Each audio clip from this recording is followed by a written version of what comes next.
안녕하세요. 성산 개미TV입니다. 이렇게 4월 9일 시장이 마감되었습니다. 오늘 시장이 전체적으로 코스닥은 강했죠? 코스닥이 강하고, 코스피가 좀 약했는데, 저쪽으로 보면, 이, 코스피 시장에서 외국인 매도세가 좀 있었고요. 코스닥 시장은 외국인 매수세가 있었어요. 그래서 좀 거꾸로는 엇갈린 반응을 보였는데, 이렇게 보시면, 자, 코스피 시장은 외국인이 계속 아까 장 중반에 영상을 찍었었는데, 계속 늘어나더라고요, 매도세가. 그러면서 이제 개인이 계속 물량을 받으면서 코스피가 주춤했죠. 연기금은 아까 장 중반에 제가 사고 있다고 그랬는데 분명히 후반에 매도세로 돌았을 것 같다고 그랬는데 매도세로 돌아섰습니다. 근데 여기 연기금 포기해야 돼요. 도저히 어떻게 할 수가 없습니다. 자, 코스닥은 거꾸로 외국인이 매수해 주었고, 자, 투신이 들어왔죠. 외국인 매수로다가 좀 코스닥 시장이 살아났는데, 뭐 크게 엄청나게 좋아지거나 이런 건 아니지만, 그래도 거래대금 거래량이 조금씩 늘어나는 편이에요. 오늘은 좀 약하긴 한데, 어제 이렇게 보시면, 자, 거래량이 조금 늘어나고 있고, 이게 전체적으로 엄청나게 늘어난 건 아니지만, 조금 지지부진한 건 있어요. 자, 예전처럼 이렇게 핫했을 때 막 이렇게 늘어나야 되는데, 그렇게 되지 않고 있습니다. 자, 주봉을 보시면, 오늘이 이제 금요일이기 때문에 주봉이 잘 끝나느냐가 중요하죠. 일단 주봉상 놓고 봤을 때, 이 코스닥 이 지수는 엄청 잘 끝났어요. 차트가. 보시게 되면, 이 녹색 선이 이제 5주선이죠. 5주간의 평균 가격을 선으로 그려놓은 건데, 이 주봉이 이렇게 중요해요. 보시게 되면 추세를 잘 유지하고 있죠. 최초의 5주선을 회복할 때가 얼마나 중요하냐면, 이렇게 21년도 3월 달에 5선을 회복하면서 추세가 쭉쭉 살아나죠. 자, 이렇게 되는 거예요. 그러면서 중요하게 뚫어줘야 될 변곡점. 그러니까 이 선이 이렇게 둥그렇게 변한 거. 이게 변곡점이라고 하죠. 이때 포인트가 965포인트였는데 이 자리를 뚫었습니다. 자, 뚫어놓고 이번 주 출발 가격이 여기였죠. 살짝 오늘 딛고 올라갔는데 이제 전고점에 대한 부담감이 좀 있어요. 전고점이 1000포인트죠. 지금 989포인트인데 19포인트 남았는데 이 전고점 1000포인트에 대한 부담감만 이겨내면 자, 1000포인트 맞고 떨어지고 뭐 이런 식으로 1000포인트까지도 바라볼 수 있는 자, 그런 시장이 되었습니다. 일봉에서 보시면 이렇게 추세를 잘 유지하고 있죠. 며칠 전부터 5일선 이탈하지 않고 잘 유지하고 있는데 역시 일봉에서도 이제 강력하게 맞고 떨어질 만한 전고점에 대한 부담감밖에 없어요. 그래서 추세는 굉장히 좋은 편이고 주말에 이제 미국이나 이런 해외 시장에서 큰일만 없으면 추세는 좀 좋아질 수 있는 자, 이런 상황까지 왔습니다. 코스피 차트를 보면 주봉을 보면 역시 추세를 잘 유지하고 이것도 오늘 좀 떨어졌다 하더라도 굉장히 잘 끝났죠. 이렇게 5주선이 이렇게 3084포인트 정도 이제 매물대가 좀 있었는데 이 매물대 위에서 끝났어요. 즉 밑으로 떨어지지 않았죠. 지킬 자리를 잘 지키고 시장이 굉장히 잘 살아있다는 얘기입니다. 그래서 보시면 이렇게 위에 있죠. 캔들이. 그렇기 때문에 이 캔들이 지지선 위에 있는 한 추세는 꾸준히 상향할 수 있어요. 자, 일봉에서 보시면 오늘 하루 좀 밀렸다 하더라도 이렇게 주봉, 큰 그림이 먼저예요. 주봉을 잘 지키고 있기 때문에 자, 일봉에서는 이렇게 중요한 매물대 맞고 떨어졌죠. 원래 이 주식이라는 게 항상 오를 수만은 없기 때문에 저항과 지지선이 존재하는데 이렇게 저항선을 맞고 떨어졌습니다. 이 자리를 돌파해야 비로소 전고점이 어디냐면 이렇게 3200포인트 이렇게 바라볼 수 있죠. 즉 그래도 지금 지수가 3000포인트 위에서 놀고 있기 때문에 그나마 좋은 현상이고요. 오늘 하루의 조정은 어느 정도는 불가피하게 있을 수 있는 그런 시장입니다. 자, 프레티지 바이오팜하고 바이넥스를 매일 살펴보고 있는데요. 이 프레티지 바이오팜을 보면 가장 신기한 거는 어제 말씀드린 예상대로 됐다는 게 너무 웃겨요. 제가 어제 분명히 오늘 위아래 꼬리가 달린 빨갛게 양봉이 뜨면 이번 주에 추서에 전환이 되는 캔들이 하나 생겼으면 좋겠습니다. 또 진짜 그렇게 됐죠. 진짜 신기해요. 자, 뭐 제가 많이 맞다는 걸 얘기하는 게 아니고 이렇게 된다는 게 너무 웃긴 거죠. 자, 오늘 순간 급등을 해서 이렇게 몇 프로까지 갔냐면 이게 프레티지 바이오팜의 일봉이에요. 하루하루의 변화를 보여주고 캔들 하나가 이제 하루짜리인데 캔들이죠. 이렇게 보면 14%까지 급등했다가 종가가 7%대 마감했습니다. 자, 좀 아쉬운 거는 이제 이왕 회복해 주는 거, 저 21선 노란선 구른 거 보이시죠? 저거까지 완벽하게 회복해 줬으면 좋았는데 저거까지는 회복해 주지 못했어요. 일봉에서 보시면 정말 천만 다행인 거는 이 언제냐. 이때 4월 6일 날 생긴 저점 이탈하지 않고, 자, 이 캔들 하나가 생긴 후에 5일선을 어제 가까이 붙여놓고 회복해줬죠. 그 이후에 5일선을 지켜주는 게 중요하다고 그랬는데, 아예 5일선에서 출발해서 이렇게 21선까지 돌아가는 이런 모습이 보였습니다. 자, 주봉에서 보시면, 항상 중기 추세, 그러니까 이 주식이 완벽하게 추세를 전환했다고 볼 수 있는 가장 큰 판단은 주봉 5주선의 회복으로 봐요. 근데 그 전에 5주선의 회복에 앞서서 이렇게 위아래 이 꼬리가 달린 십자 도지정의 빨간 양봉 캔들이 뜨게 되면 그나마 그 추세를 전환할 수 있는 확률이 굉장히 커져요. 예를 들면 이제 물론 캔들이 저렇다고 해서 뭐 똑같이 다 움직이는 건 아니지만 그렇게 될 확률이 굉장히 크다는 거죠.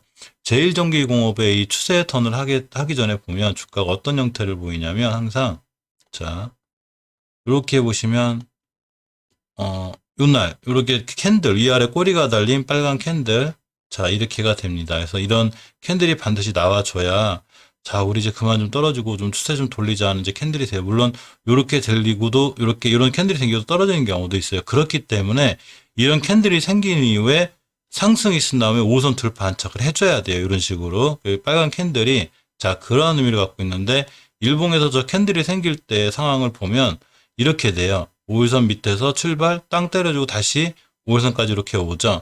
이런 식으로다가 자 프레티바이오 파마가 쭉 우상향의 길을 걷다가 이 한 방울로 인해서 이제 계속 상승할 거야 이렇게 될 건 누구도 모르죠. 그건 미리 알 수는 없어요. 그렇지만 이 주식이 21선을 못 뚫었기 때문에 물론 월요일이라도 21선 위에서 출발해주면 좋겠죠. 그러면 쭉 우상향할 수 있고 주봉에서 5선 회복을 하는 모습이 되죠. 근데 그렇지 못하고 만약에 떨어지게 되면 그 다음에 또 역시 지켜야 될 자리는 5일선이죠. 그럼 대응이 중요해요. 사실 대응이라는 게 어떤 거냐면 지금 5일선을 잘 짚고 올라나갔죠. 그럼 이 친구는 5일선을 다시 한번 찍으러 올 확률이 높아요. 그럼 만약 이 종목 신규로 매수하겠다. 5일선 매수, 깨면 매도. 이렇게 대응하는 거죠. 그래서 어느 선을 지켰을 때 내가 매수 진행을 할 것이며 또 어디를 갔을 때 내가 차익 실현을 하겠다. 이렇게 계획을 잡고 가는 게 중요해요. 전체적인 추세는 아직도 하향이죠.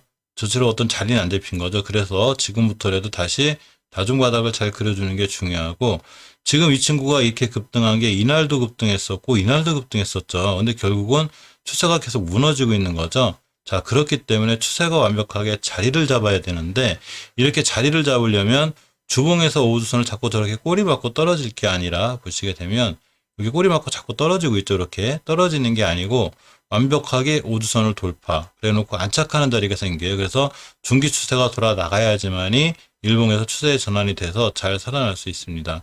자, 어쨌거나 이 MACD 오실레이터 같은 게 살아났다는 얘기는 자기도 매수세가 제법 들어왔다는 얘기죠.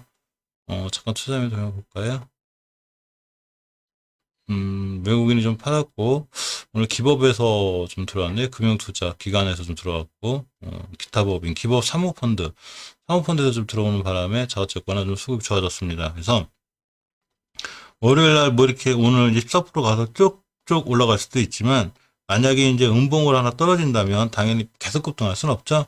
당연히 조정이 하나 들어온다면, 일봉에서 반드시 5일선 근처까지 왔을 때 5일선을 지켜주는 게 무엇보다 중요해요.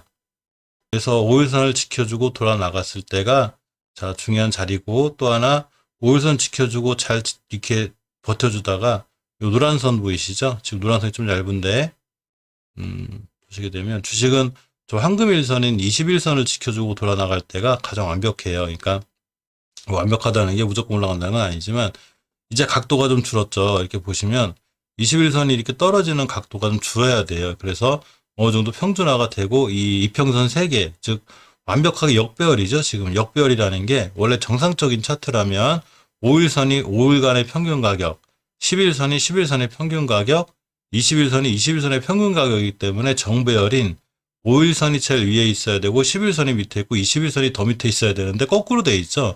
그래서 주식이 엄청 하락했다는 얘기예요. 그래서 이 이평선 3개가 거꾸로 모여요. 이렇게 자 이쁘게 모여서 정배열의 시작이 돼요. 이제 우리 이제 정배열로 정상 궤도로 돌아갈 거야. 그랬을 때가 바로 추세 전환이 되고 주봉에서 5주선 이쁘게 타는 자리가 돼요.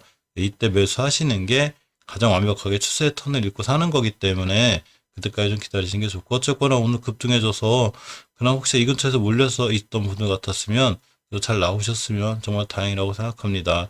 하지만 예전 고점까지 좀 시간이 걸리니까. 근데 어쨌거나 오늘의 징조는 나쁜 징조는 아닌 것 같으니까 천만 다행입니다. 자, 다음 바이넥스를 볼게요. 역시 금요일이니까 주봉이 중요하다고 그랬죠?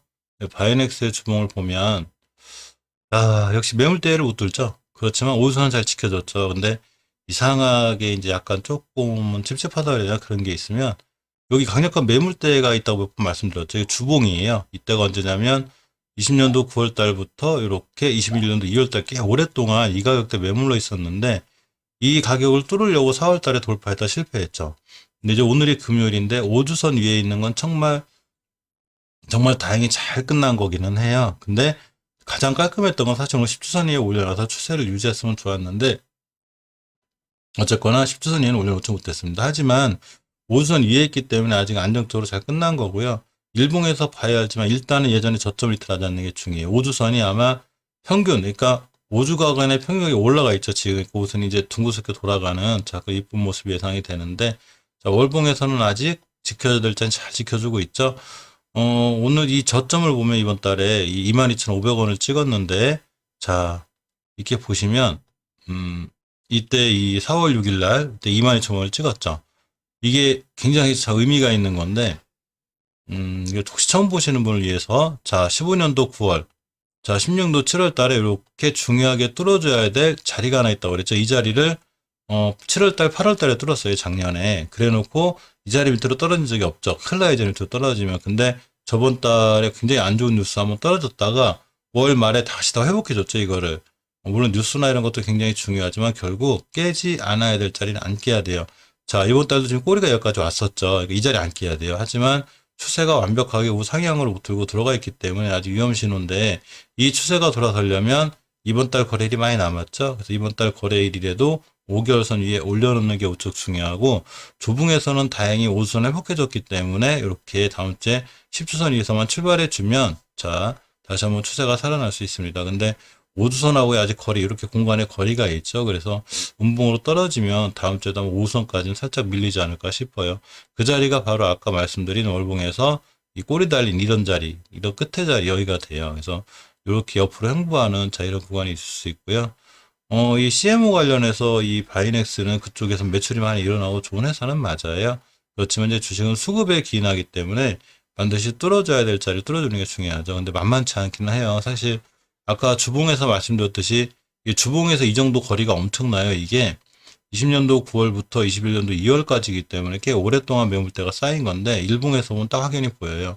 이렇게 많죠. 근데 이 와중에 또 거래량이 아예 없으면 매물대가 뚫기가 쉬운데 중간중간 거래량이 빵빵빵 들어와 있었기 때문에 자 굉장히 이제 조금 힘들어하긴 하는데 어차피 언젠가 다 뚫겠죠. 지금 보면 이 파란색 좀 굵은 게 60일선이에요.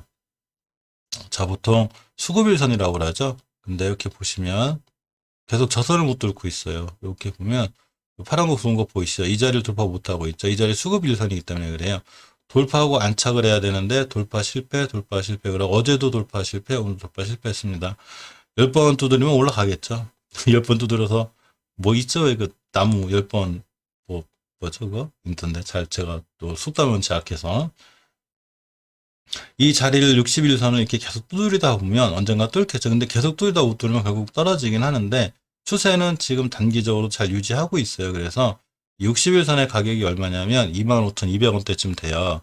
25,200원이면 오늘 고가 역시 25,000원대죠. 즉 25,000원대를 뚫고 안착을 해줘야 예전에 이 박스권인 25,000원부터 30,000원까지 돌 수 있어요. 그래서 25,000원 회복이 시급한데 자 다행인 건 추세를 잘 유지하고 있고 다음 주에 저 25,000원을 뚫어주면 또 좋은 현상이 있으니까 그 가격대를 믿고 한번 또 유심히 살펴볼 수 있는 시간 또 다음 주에 영상 계속 매일 찍어서 과연 저 25,000원대를 뚫었나 못 뚫었나 이렇게 잘 확인하는 시간 갖도록 하겠습니다. 자 이상 오늘 시황하고 프레티지 바이오파마 아이넥스가 살펴보았습니다. 영상 시청해주셔서 감사드립니다.